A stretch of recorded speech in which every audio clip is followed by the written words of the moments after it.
I worked for 60 Minutes for 2 years, and to see what's happened in the last 2 weeks is devastating. They have fired 3 correspondents, including the iconic Scott Pelley, as well as essentially the entire executive leadership of the show.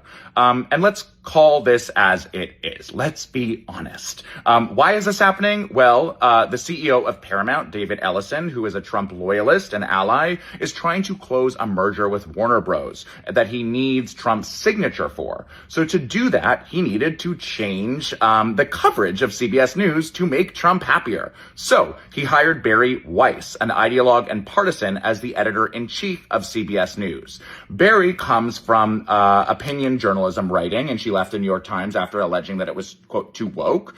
And she founded a Substack called The Free Press, which she claimed to be truth and real journalism. But really, it is an opinion column to appease people in America's center, right, and far right. Very smart marketing move from her. But it's not journalism. It's completely biased. And why that concerns me for LGBTQ issues is because she covered issues like DEI, issues like trans healthcare, issues that are extremely important to get right. But she did not cover them in a way that's reflective of truth, of methodologically sound evidence-based research. Instead, she would throw partisan voices in there to create a false equivalency of balance. Think about a story about a Don't Say Gay bill, for example. She might throw in an unhinged Moms for Liberty representative who's screaming at the top of her lungs in a school board meeting and say that that's half the truth. And she writes it in a way that's really, smart and believable, but it's not reflective of what science says and what's accurate and humane.